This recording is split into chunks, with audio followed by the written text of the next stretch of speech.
Hello guys, நான் தான் உங்கள் ஆர்ஜி. இன்றைக்கி நம்ம பொன்னி சீரியலோட அப்கமிங் எபிசோட பார்க்கலாம் கைஸ். இங்கே பொன்னியுமே இருந்துக்கிட்டு வீட்டில் நான் எந்த தப்பும் பண்ணலை, இவங்களுக்கும் எனக்கும் எந்த சம்மந்தமும் இல்லை அப்படின்னு சொல்லி ஜெயா கிட்ட ப்ரூவ் பண்ண எவ்வளவோ ட்ரை பண்ணிட்டு இருக்காங்க. ஆனால் ஜெயாவுமே இருந்துக்கிட்டு நீ தான் துரோகம் பண்ணிட்ட, என் பையனோட வாழ்க்கையை கெடுத்துட்ட, சொல்லப்போனால் நீ பண்ண வேலையினால தான் பிரீத்திக்கும் என் பையனுக்கும் நடக்க வேண்டியிருந்த கல்யாணம் நின்று போய் இப்போ என் பையனை நீ வந்து அபகரிச்சிட்ட அப்படின்னு சொல்லிட்டு ரொம்பவே வஞ்சத்தன்மையோடு பேசிக்கிட்டு இருக்காங்க. இது கேட்டுட்டு இருக்க பொன்னியுமே இருந்துக்கிட்டு அத்தை நீங்கள் நினைக்கிறது உண்மையிலுமே தப்பு, நான் எந்த ஒரு தப்பும் பண்ணலை, இவங்களை நம்மளோட சொந்தக்காரங்கன்னு சொல்லி தான் எனக்கு தெரியுமே தவிர மற்றபடி இவங்க யார் அப்படிங்கிறதெல்லாம் எனக்கு தெரியாது அப்படின்னு சொல்லிட்டு பொன்னியுமே சொல்ல பார்க்குறாங்க. ஆனால் இந்த பக்கம் அவங்க என்ன சொன்னாலுமே இந்த பக்கம் ஜெயா நம்பவே மாட்டேன்றாங்க. அப்போ தான் பொன்னிக்குமே வந்து இவங்களை பற்றியான ஞாபகம் கொஞ்சம் கொஞ்சமாக வர ஆரம்பிக்குது. சொல்லப்போனால் அவங்களுமே வந்து வேற யாரும் கிடையாது, இந்த பக்கம் உஷாவும் சுந்தரம் சேர்ந்து தான் இவங்களும் நம்ம குடும்பத்துக்கு சொந்தக்காரங்க தான் அப்படின்னு சொல்லிட்டு பொன்னிக்கிட்ட அறிமுகப்படுத்தினது ஞாபகம் வருது. அது ஞாபகம் வந்து அடுத்த செகண்டே பொன்னியுமே இருந்துக்கிட்டு எனக்கு இப்போ தான் ஞாபகம் வருது, இவங்க யார் அப்படிங்கிறத எனக்கு சுந்தர் தான் சொன்னாங்க. சொல்லப்போனால் அவங்க தான் என்ன சொன்னாங்கன்னா இவங்க நம்ம குடும்பத்துக்கு சொந்தக்காரங்க, ரொம்ப வேண்டப்பட்டவங்க அப்படின்னு சொல்லி இவங்களை பற்றி என்கிட்ட சொல்லிட்டு இருந்தாங்க அப்படின்னு சொல்லி இந்த பக்கம் பொன்னியுமே ஜெயா கிட்ட பேச ஆரம்பிக்கிறாங்க. ஆனா இந்த பக்கம் ஜெயா ரியாக்ட் பண்றதுக்கு முன்னாடியே சுந்தரமே இருந்துக்கிட்டு பாத்தீங்களா இவளுக்கு எவ்வளவு தைரியம் இருக்கணும், இவ பண்ண தப்ப மறைக்கிறதுக்கு நான் தான் இதெல்லாம் பண்ணேன் அப்படின்னு சொல்லிட்டு என் மேல பழிய தூக்கி போடுறா பாருங்க, நான் எந்த தப்புமே பண்ண கிடையாது, இவ தப்பிக்கிறதுக்கு இப்படிதான் பண்ணிக்கிட்டு இருக்கா, இவளை எப்பவுமே நம்பவே கூடாது, முதல்ல இவளுக்கு ஒரு சரியான தண்டனை கொடுங்க அப்படின்னு சொல்லிட்டு இந்த பக்கம் சுந்தரமே பொன்னியை பார்த்து மறுபடியுமே சத்தம் போட ஆரம்பிக்கிறாங்க. அப்போ பொன்னியுமே இருந்துக்கிட்டு தயவு செஞ்சு நான் சொல்றது யாராவது ஒருத்தராவது நம்புங்க, கண்டிப்பா நான் சொல்றேன், இவங்க யாருங்கிறது எனக்கு சுந்தர் சொல்லி தான் தெரியும் அப்படின்னு சொல்லி திரும்ப திரும்ப சொல்லிக்கிட்டு இருக்காங்க.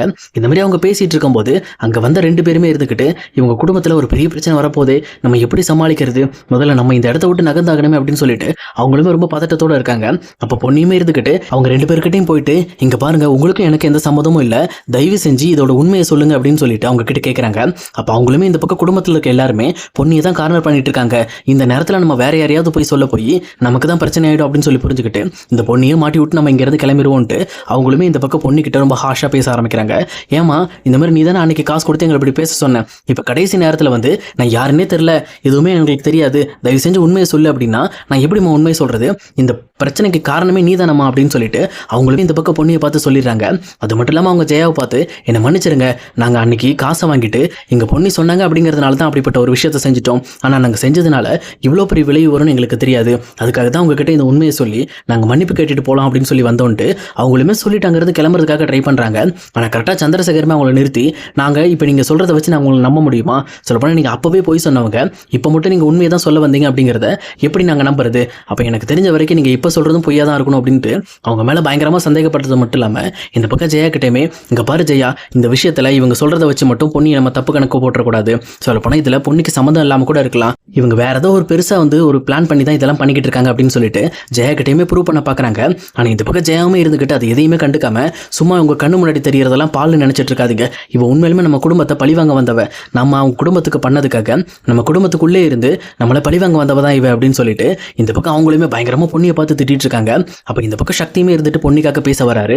இங்கே பாருங்கம்மா, நீங்கள் தயவு செஞ்சு பொண்ணியை தப்பாக பேசுறது நிறுத்துங்க, ஒவ்வொரு டைமும் நீங்கள் பொண்ணி இப்படி தான் தப்பாக புரிஞ்சுக்கிறீங்க, எனக்கு தெரிஞ்ச வரைக்கும் பொண்ணி இந்த மாதிரிலாம் பண்ணியிருக்க வாய்ப்பே கிடையாது, ஏன்னா அவள் நம்ம குடும்பத்துக்காக எவ்வளோ விஷயம் செஞ்சிருக்கா, இவ்வளோ நாள் நம்ம குடும்பத்தில் இருந்து அவள் ஒரு கெட்டது கூட செஞ்சு யாராலையுமே சொல்ல முடியாது, ஆனால் இப்போ நடந்த இந்த ஒரு விஷயத்தினால அவள் தான் இதுக்கெல்லாம் காரணம், அவள் ஏமாற்றி தான் இதெல்லாம் பண்ணிட்டான்ட்டு அவளை தயவு செஞ்சு கார்னர் பண்ணாதீங்கன்னு சொல்லிட்டு சக்தியுமே பேச ஆரம்பிக்கிறாரு. அப்போ இந்த பக்கம் ஜெயாமே இருந்துக்கிட்டு என்ன பொண்ணி நீ இந்த வீட்டுக்கு வந்த வேலை முடிஞ்சிருச்சா, சொல்லப்போனால் என் பையனை என்கிட்ட இருந்து நீ பிரிக்கணுங்கிறதுக்காக தான் இந்த வீட்டுக்கு வந்த, நீ நினைச்ச மாதிரி என் பையன் பாரு உனக்கு தான் சப்போர்ட் பண்ணிட்டு இருக்கான், நீ இதை நினைச்சு தான் இந்த வீட்டுக்குள்ள வந்தியா, நீ மட்டும் இந்த வீட்டுக்குள்ள வராமல் இருந்திருந்தா பிரீத்தியே என்னோட மருமகளா இருந்திருப்பா, ஆனால் நீ எல்லாத்தையும் பிளான் போட்டு இந்த மாதிரி வந்து கெடுத்துட்டியே அப்படின்னு சொல்லிட்டு ரொம்பவே கோபத்தோட மறுபடியும் இந்த பக்கம் பொண்ணியை பார்த்து திட்டிட்டு இருக்காங்க ஜெயாவுமே. அப்போ இந்த பக்கம் பொண்ணியுமே இருந்துக்கிட்டு ஏன் தான் என்ன புரிஞ்சுக்க மாட்டேன்றீங்க, நான் இந்த மாதிரி எந்த ஒரு பிளானுமே பண்ண கிடையாது, அந்த கல்யாணத்தில் எனக்கும் அதுக்கும் சம்மந்தமே இல்லாத மாதிரி நான் சும்மா தான் நின்றுட்டு இருந்தேன், அன்னைக்கு இந்த மாதிரி சந்திரசேகர் மாமா வந்து என் பையனோட கழுத்தில் தாலி கட்டுறதுக்கு நீதாமா வேணும், எனக்கு மனப்பொண்ணா வேணும் அப்படின்னு சொல்லிட்டு அவங்க என்ன கூப்பிட்டதுனால தான் நானுமே அந்த மனவரையிலேருந்து உட்காந்தேன், சொல்ல போனால் அது வரைக்கும் நான் சக்தி கூட எப்போவுமே சேரணும்னு நினச்சது கிடையாது, நான் சின்ன வயசில் வேணால் சக்தியை லவ் பண்ணியிருக்கேன், ஆனால் எப்போவுமே இந்த மாதிரி சக்தியும் பிரீத்தியும் லவ் பண்ணுறாங்கன்னு தெரிஞ்சதுக்கப்புறம் ஒரு நிமிஷம் கூட நான் சக்தி மேலே ஆசைப்பட்டதே கிடையாது, அவங்க லைஃப்பை டிஸ்டர்ப் பண்ணக்கூடாது, அவங்களுக்கு உண்மையிலுமே கல்யாணம் ஆகணும், அவங்க சந்தோஷமா இருக்கணுங்கிறதுக்காக தான் நானுமே நினச்சிட்டு இருந்தேன், ஆனால் இப்போ இதை நடந்துட்டு இருக்கிறதெல்லாம் பார்த்தா நான் தான் இதெல்லாத்தையும் கெடுத்துட்டேன் அப்படின்ற மாதிரி என் மேலே பழி சுமத்தி என்னை கெட்டவளாக்க பார்க்குறாங்க, தயவு செஞ்சு இதை யாரும் நம்பாதீங்க அப்படின்னு சொல்லிக்கிட்டு இருக்காங்க. ஆனால் இது எதையுமே கேட்டுட்டு யாருமே வந்து கவலைப்படாமல் இருக்காங்க. அதே நேரத்தில் இந்த பக்கம் வந்து பிரீத்தியுமே வந்து ஜெயா பேசுறதெல்லாம் நினைச்சு பார்த்துட்டு அப்ப கண்டிப்பா நம்ம நினைக்கிறதெல்லாம் நடக்க போகுது, அப்ப இந்த பொண்ணி வந்து இந்த வீட்டை விட்டு வெளியில போனதுக்கு அப்புறம் நம்ம தான் சக்தியோட மனைவியை இருக்க போறோம் அப்படின்னு சொல்லிட்டு ரொம்பவே சந்தோஷப்பட்டு தன்னோட மனசுக்குள்ளே சிரிச்சுட்டு இருக்காங்க. அப்ப இந்த மாதிரி பிரீத்தி சிரிக்கிறத பார்த்த பொண்ணியுமே இருந்துக்கிட்டு ரொம்ப கோபத்தோட அவங்க பக்கத்துல போயிட்டு என்ன பிரீத்தி நீங்க நினைச்சதெல்லாம் முடிஞ்சிருச்சா, சொல்லப்போனா நீங்க என்னை பார்த்து சிரிக்கிற அளவுக்கு அளவுக்கு நீங்கள் ஒன்றும் அவ்வளோ நல்லவங்களாம் கிடையாது, நீங்களே ரொம்ப மோசமானவங்க தான், இங்கே நான் மட்டும்தான் தப்பு பண்ணிட்டேன்னு சொல்லி நான் பண்ணாத தப்பை என் மேலே போட்டு எல்லாரும் திட்டிகிட்டு இருக்கீங்க. அப்படி நீங்கள் நினைக்கிற மாதிரி நான் அப்படி ஒரு தப்பே பண்ணியிருந்தாலும் என்னை விட பெரிய தப்பு பண்ணது நீங்கள் தானே. நீங்கள் என்ன தப்பு பண்ணீங்க ஞாபகம் இல்லையா உங்களுக்கு? இந்த மாதிரி வந்து சக்தி பேரில் ஒரு துளி பணம் இல்லை, அவன் வந்து ஒரு பணக்கார பையன் இல்லை அப்படிங்கிறதுக்காக அந்த மனவரையிலிருந்து நீங்கள் சக்தி பணக்காரன் இல்லை அப்படிங்கிற ஒரு காரணத்தினால தானே எந்திரிச்சு போனீங்க. ஆனால் இப்போ என்னமோ நீங்கள் பெரிய ஆள் மாதிரியும் நீங்கள் தான் வந்து இந்த சக்தியோட குடும்பத்தை தூக்கி நிறுத்துற மாதிரியும் பேசிட்டு இருக்கீங்க அப்படின்னு சொல்லிட்டு ரொம்பவே கோவப்பட்டு பொண்ணையுமே பேச ஆரம்பிக்கிறாங்க. இந்த மாதிரி பொண்ணு கேட்ட கேள்வியில் இங்கே பிரீத்திக்குமே லைட்டாக வந்து அப்படி சேட் ஆயிடுறாங்க. சொல்லப்போனால் அவங்களுமே வந்து இந்த மாதிரி சக்தி பணக்காரன் இல்லை அப்படிங்கிறதுனால தான் விட்டுட்டு போயிருப்பாங்க. ஆனால் அப்போதைக்கு சமாளிக்கணும் அப்படிங்கிறதுக்காக நான் அப்படிலாம் கிடையாது பொண்ணி, நான் எப்போவுமே வந்து எங்கள் அப்பா அம்மாக்காக தான் அங்கேருந்து எந்திரிச்சு போனேன். சொல்லப்போனால் இந்த மாதிரி நீ பண்ண சூழ்ச்சியினால தான் என்னோட கல்யாணம் தடைப்பட்டு இன்னுமே நான் அந்த வீட்டில் கஷ்டப்பட்டுட்டு இருக்கேன். அது மட்டும் இல்லாமல் இப்போ மட்டும் நான் என்ன நிம்மதியாக வாழ்ந்துட்டு இருக்கேன்னு நினைக்கிறியா?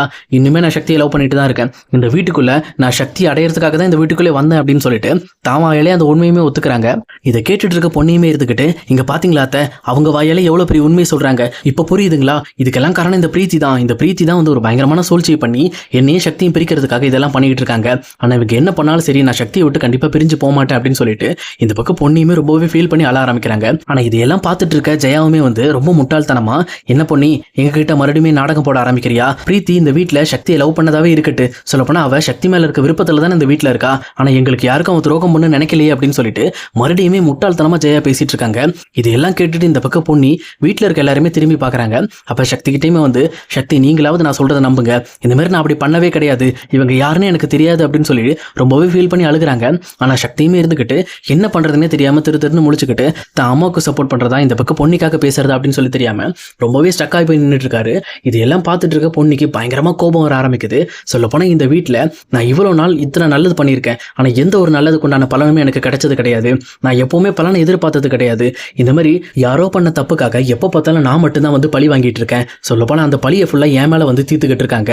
இந்த வீட்டில் உண்மையிலுமே நான் எவ்வளோ உண்மையாக இருந்திருக்கேன் அப்படின்னு சொல்லி புரிஞ்சுக்கிட்டு அவங்களுமே ரொம்ப கோபத்தோட, இப்போ தான் எனக்கு புரிய வருது, இந்த வீட்டில் நான் உங்களுக்கெல்லாம் வந்து துரோகம் பண்ண கிடையாது, நீங்கள் தான் எனக்கு துரோகம் பண்ணிட்டீங்க. நீங்கள் பண்ண துரோகத்தினால நான் எவ்வளோ கஷ்டப்பட்டுட்டு இருக்கேன் தெரியுமா? என் மனசார இந்த வீட்டில் இருக்க ஒருத்தருக்கு கூட நான் கெடுதல் நினச்சது கிடையாது. ஆனால் நீங்கள் எல்லாருமே நான் தான் உங்களுக்கு கெடுதல் நினச்சேன், உங்கள் குடும்பத்தை கெடுத்துட்டேன், இங்கே பிரீத்தியோட வாழ்க்கையை கெடுத்துட்டேன் அப்படின்னு சொல்லிட்டு என்னை இந்த வீட்டை விட்டு வெளியில் அனுப்புறதுக்கு தயாராகிட்டீங்களே. கவலைப்படாதீங்க, நான் இந்த வீட்டை விட்டு நீங்கள் ஆசைப்பட்ட மாதிரியே போயிடுறேன். ஆனால் என்னைக்காவது ஒரு நாள் இந்த பிரீத்தி தான் இதுக்கெல்லாம் காரணம், இவ ஒரு பயங்கரமான சூழ்ச்சிக்காரி அப்படிங்கிறது உங்களுக்கு தெரிய வரும். அன்னைக்கு தெரிய வர அன்னைக்கு நீங்கள் உண்மையிலுமே எல்லாருமே கதறுவீங்க. அது மட்டும் இல்லாமல் சுந்தர், நீங்கள் ஒன்றும் சாதாரண ஆள் கிடையாது. நீங்கள் என்னென்ன பண்ணிக்கிட்டு இருக்கீங்க, நீங்கள் பண்ணுற ஃபோர்ஜரி வேலை, நீங்கள் பண்ணுற கில்லாடி வேலை எல்லாமே எனக்கு தெரியும். ஆனால் கண்டிப்பாக இந்த விஷயத்தில் நீங்கள் ஒரு நாள் மாட்டுவீங்க, மாட்ட வைப்பேன். ஆனால் இந்த வீட்டில் இந்த நிமிஷத்தில் அந்த உண்மையை நான் சொல்ல மாட்டேன். நான் இந்த வீட்டை விட்டு வெளியில் போனதுக்கப்புறம் இந்த வீட்டில் நடக்கிற ஒவ்வொரு தப்பையும் நான் வெளியில் கொண்டு வருவேன். நான் பேசுகிற பேச்சிலையும் உங்கள் வீட்டில் நடக்கிற ஒவ்வொரு விஷயத்தையும் நான் வெளியில் கொண்டு வந்து கண்டிப்பாக பாரு, உங்களையுமே இந்த வீட்டை விட்டு அடித்து துரத்தாம விட மாட்டேன் அப்படின்னு சொல்லி சுந்தரை பார்த்து சவால் விட்டுட்டு இருக்காங்க. அப்போ இதெல்லாம் பார்த்துட்டு இருக்க பவானியுமே இருந்துக்கிட்டு, என்ன பண்ணி எவ்வளோ தைரியம் இருந்தால் என்னோட ஹஸ்பண்டே நீ மிரட்ட ஆரம்பிப்பேன், உனக்கு அவ்வளோ தைரியம் ஆயிடுச்சா அப்படின்னு சொல்லி கேட்குறாங்க. அப்போ இந்த பக்கம் பவானியை பார்த்த பொண்ணையுமே இருந்துக்கிட்டு, அக்கா நான் இது வரைக்கும் உங்களை பார்த்து எதுவுமே தப்பாக பேசினது கிடையாது, நீங்கள் ரொம்ப உண்மையாக இருக்கீங்க. ஆனால் உங்கள் கணவரை ரொம்ப உண்மையை நம்பாதீங்க, அவர் என்னென்ன ஃபோர்ஜரி பண்ணிக்கிட்டு இருக்காரு அப்படிங்கிறத கூடிய சீக்கிரம் நீங்களே தெரிஞ்சுக்குவீங்க. நீங்கள் தெரிஞ்சுக்கிட்டதுக்கு அப்புறம் உங்கள் வீட்டில் அந்த உங்கள் வீட்டுக்காரரை வைக்கிறீங்களா, இல்லை அவரையும் என் கூட சேர்ந்து இந்த வீட்டை விட்டு அடித்து துரத்துறீங்களா அப்படிங்கிறத நானுமே காத்திருந்து பார்க்குறேன் அப்படின்னு சொல்லிட்டு ரொம்பவே கோபத்தோடு இந்த பக்கம் சக்தியை பார்க்குறாங்க. சக்தியை பார்த்துட்டு, என்ன சக்தி இவ்வளோ பேசிட்டேன்னு நினைக்கிறீங்களா? சொல்லப்போனால் நான் இந்த கோபத்தில் பயங்கரமாக பேசிட்டேன், ஆனால் உண்மையுமே என் மனசுல இருந்து உண்மையாக தான் பேசினேன். ஆனால் இந்த வீட்டில் இருக்கிற மற்றவங்களை கூட நான் வந்து பெருசாக எடுத்துக்கல, என் கூடயே இருந்துட்டு நீங்கள் கூட என்ன நம்பாமல் போயிட்டீங்கல்ல. சரி கவலைப்படாதீங்க சக்தி, இதுக்கு மேலே நான் உங்கள் வாழ்க்கையில் தலையிட மாட்டேன். ஆனால் கண்டிப்பாக இந்த பொண்ணியோட அருமை என்ன அப்படிங்கிறது உங்களுக்கு கூடிய சீக்கிரம் புரிய வரும். அது மட்டும் இல்லாமல் இந்த பிரீத்தி ஒரு சூழ்ச்சிக்காரி, இவளால் தான் நான் வீட்டை விட்டு வெளியில் போயிட்டேங்கிறது உங்களுக்கு தெரிய வரும். ஆனால் நீங்கள் தெரிஞ்சாலும் அதுக்கு பலன் கிடையாது. ஏன்னா நீங்கள் அதுக்கப்புறம் நீங்கள் என்னை எப்போ வந்து பார்த்தாலும் நான் எப்போவுமே உங்கள் கூட வரமாட்டேன், நான் இனிமேல் வந்து என் வாழ்க்கையை நானே பார்த்துக்கிறேன் அப்படின்னு சொல்லிட்டு ரொம்பவுமே கோபத்தோடு அங்கேருந்து கிளம்ப போகிறாங்க. அப்போ இதெல்லாம் பார்த்துட்டு இருக்க பிரீத்தியுமே வந்து, அப்பா நம்ம நினச்சது முடிஞ்சிருச்சு, இதுக்கு மேலே எந்த கவலையும் கிடையாது, கண்டிப்பாக இனிமேல் வந்து இங்கே நான் நினச்சது மட்டும்தான் நடக்கும், நான் நினச்ச மாதிரியே இந்த பக்கம் வந்து சக்தி கூட நான் சேர்ந்து வாழ போகிறேன் அப்படின்னு சொல்லிட்டு ரொம்பவே சந்தோஷப்பட்டு இருக்காங்க. அதே நேரத்தில் பொண்ணியுமே அங்கேருந்து போகிறதுக்கு முன்னாடி பிரீத்தியை திரும்பி பார்த்து, பிரீத்தி நீங்கள் ரொம்ப சந்தோஷப்படாதீங்க, நீங்கள் அவ்வளோ சீக்கிரத்தில் இந்த வீட்டில் சர்வே பண்ணிட முடியாது, முடியாது. இந்த வீட்டில் நீங்கள் இன்னும் கூடிய சீக்கிரத்தில் நீங்கள் பண்ண தப்பெல்லாம் வெளியில் வந்து உங்களையும் அடித்து துரத்துவாங்க.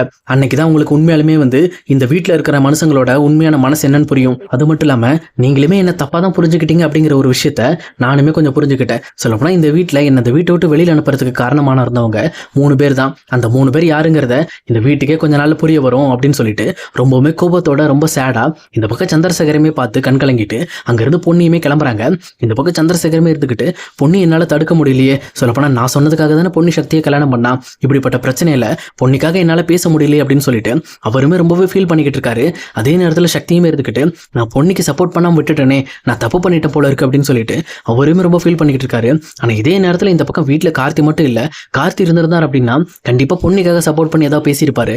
அவர் கரெக்டாக போன நேரம் பார்த்து இப்படிப்பட்ட ஒரு பிரச்சனை கிளம்பி இங்கே பொன்னிக்கு யாருமே சப்போர்ட் பண்ணாமல் கடைசியில் பொன்னி இந்த வீட்டை விட்டு வெளியில் போகிற நிலைமை ஆயிடுச்சு. ஆனால் இதில் ஒரு முக்கியமான விஷயம் என்ன அப்படின்னா இதுக்குண்டான முக்கிய காரணமே வந்து மூர்த்தி, சுந்தர், உஷா அவங்க தான் இந்த ஒரு வேலையை பண்ணியிருப்பாங்க.